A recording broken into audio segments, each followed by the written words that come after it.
అత్తయ్య ఫోన్ చేసి ఊరికి రమ్మని చెప్పారు. సరే అని నేనన్నాను. కానీ బావ వద్దు అని మొండికేశాడు. ప్లీజ్ బావా!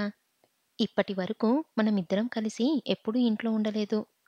ఇన్నాళ్ళకైనా మనం వెళ్ళి ఉంటే మామయ్య గారు చాలా సంతోషిస్తారు అని ఎంత చెప్పినా వినలేదు. ఎందుకో నాకు వెళ్ళాలనే కోరిక బలంగా ఉండేసరికి కొంచెం బెట్టు చేశాను.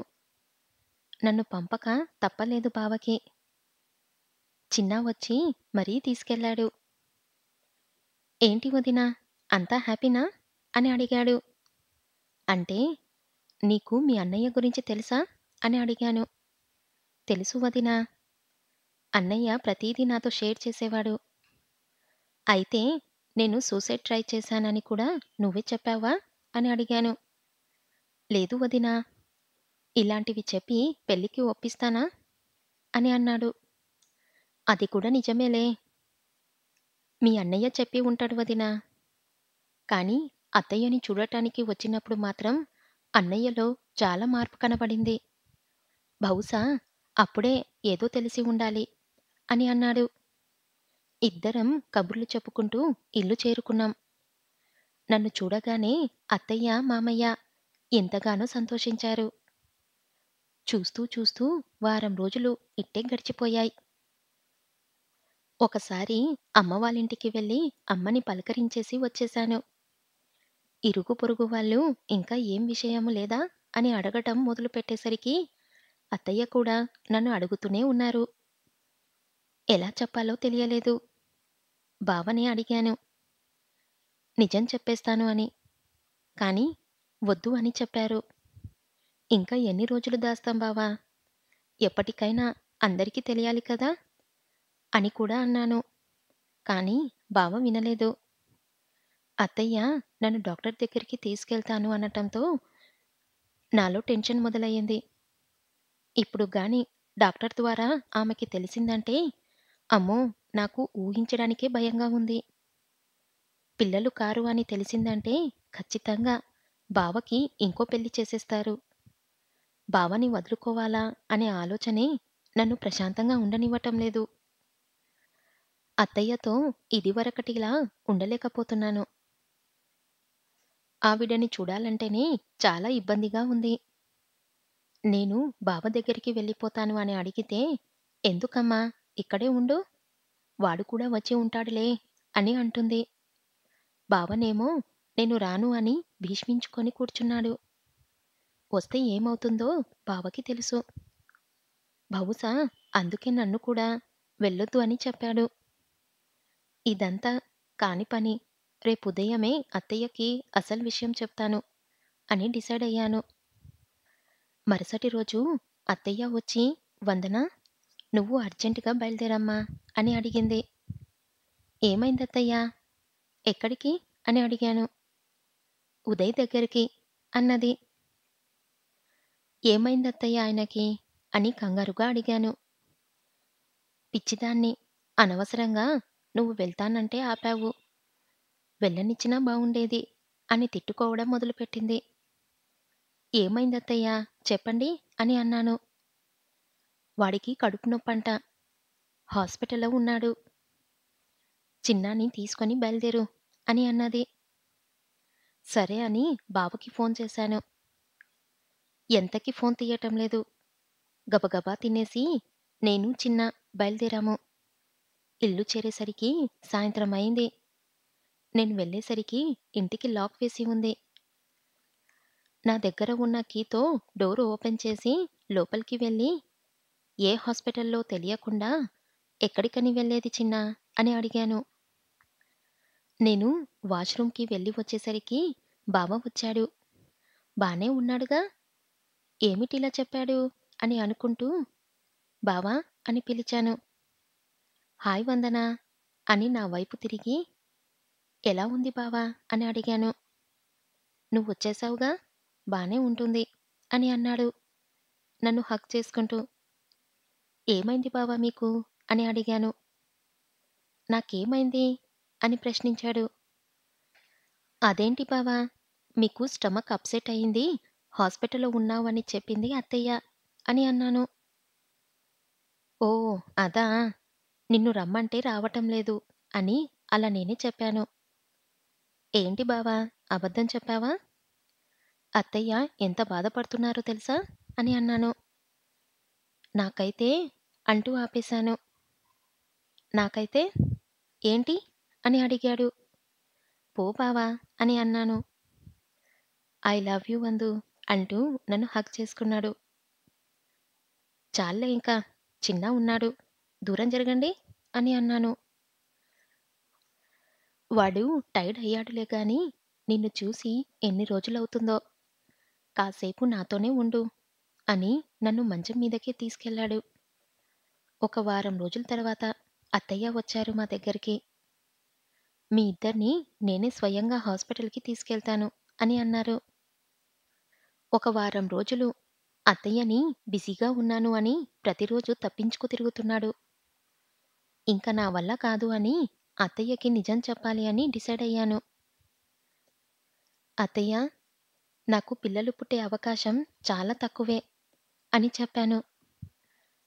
అత్తయ్యకి నిజం దాచిపెట్టానని చాలా కోపమొచ్చింది. క్షమించమని వేడుకున్నాను. ఆవిడ బాధతో ఊరెళ్ళిపోయారు. బావకి కూడా కోపం వచ్చింది నా పైన. నేను హ్యాండిల్ చేసేవాణ్ణి కదురా! అని అన్నారు. అమ్మ ఫోన్ చేసి అత్తయ్య అమ్మతో గొడవ పడ్డారు అని చెప్పారు. ఎవరికీ మనశ్శాంతిగా లేకుండా చేశాను అని నాలో నేను చాలా బాధపడ్డాను. అత్తయ్య ఫోన్ చేసి ఇంకో పెళ్లి చేసుకోమని సలహా ఇచ్చింది బావకి. సరే అమ్మా! అని బావ ఫోన్ పెట్టేశాడు. నేను ఎదురు చెప్పలేకపోయాను. ఎలాంటి వారైనా వంశావృద్ధి కావాలని కోరుకుంటారు కదా! అందులో తప్పు లేదు అనిపించింది. అత్తయ్య ఇంటికి రమ్మని పిలిచినా బావ ఊరెళ్ళటం లేదు. బావ ఎందుకిలా చేస్తున్నాడో అర్థం కాలేదు. మామయ్యతో మా ఇద్దరిని ఊరికి రప్పించారు అత్తయ్య. ఈసారి అత్తయ్య నాతో మాట్లాడలేదు. మామయ్య గారు ఎప్పటిలానే మామూలుగా మాట్లాడారు. బావకి 2, 3 ఫోటోలు చూపించింది. రోజూ అత్తయ్యకి, బావకి పెళ్లి విషయంపై గొడవ పడుతూనే ఉన్నారు. సరే అమ్మా! మా పెళ్లి రోజు వస్తుంది. అది జరిగినాక నేను అమ్మాయిని చూస్తాను అని చెప్పాడు. ఇలాంటి సమయంలో ఊటీ ఏంటి బావా! అని అన్నాను. ప్లీజ్ వందనా! నేను చెప్పినట్టుగా వింటావా? అని రిక్వెస్ట్ చేశారు. ఇద్దరం కలిసి ఊటీకి వెళ్ళాం. అక్కడ ఒక 3 రోజులు ఉండి సరదాగా గడిపి వస్తున్నాము. సడెన్‌గా నేను స్పృహ కోల్పోయాను. నేను కళ్ళు తెరిచి చూసేసరికి హాస్పిటల్‌లో ఉన్నాను. నాకేం జరిగిందో అర్థం కావటం లేదు.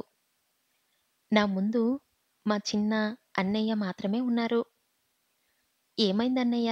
అని అడిగాను. "మీ కార్‌కి యాక్సిడెంట్ అయింది" అని అన్నారు.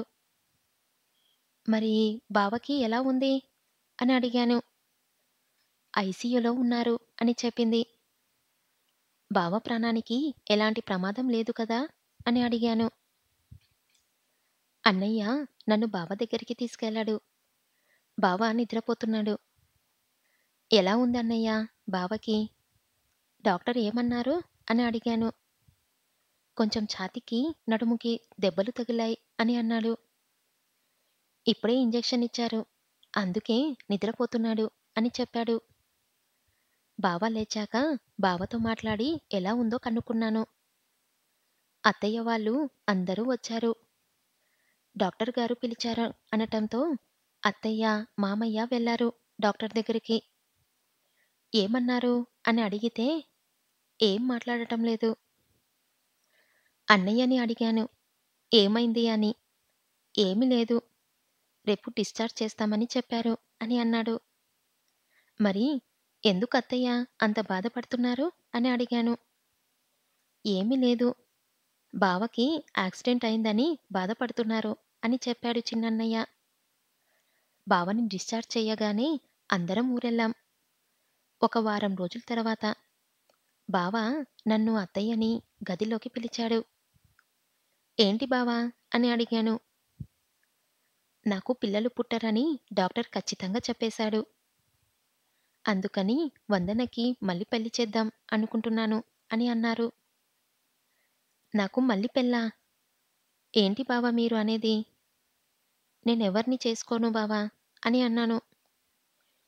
ఇప్పుడు దానికి పెళ్లి ఎందుకురా అని అన్నారత్తయ్య. అదేంటమ్మా!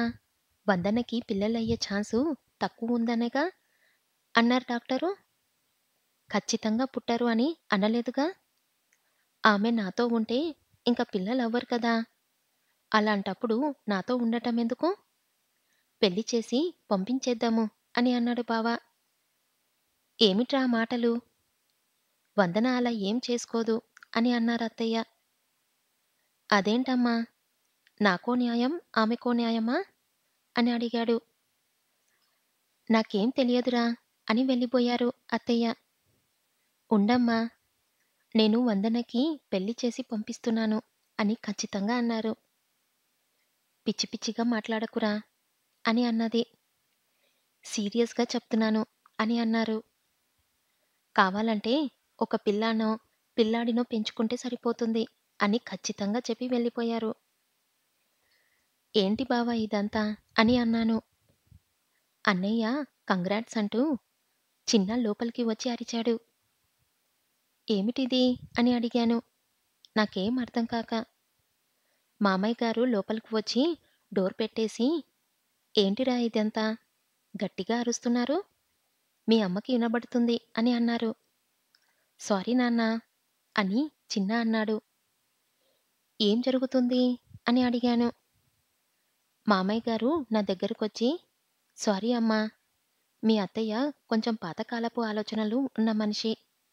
ఆమె చేత వీడి పెళ్లి మాట మాన్పించడానికి చేసిన ప్రయత్నం అని అన్నారు. అంటే బావకి యాక్సిడెంట్‌లో అని ఆపేశాను. అసలు యాక్సిడెంట్ జరగనే లేదు. మేమే ఇదంతా ప్లాన్ చేసి డాక్టర్‌తో అబద్ధం చెప్పించాము అని అన్నాడు చిన్న. తప్పు కదా! మన అత్తయ్య గారిని ఇలా మోసం చేయడం. నాకిదేమీ నచ్చలేదు అని అన్నాను.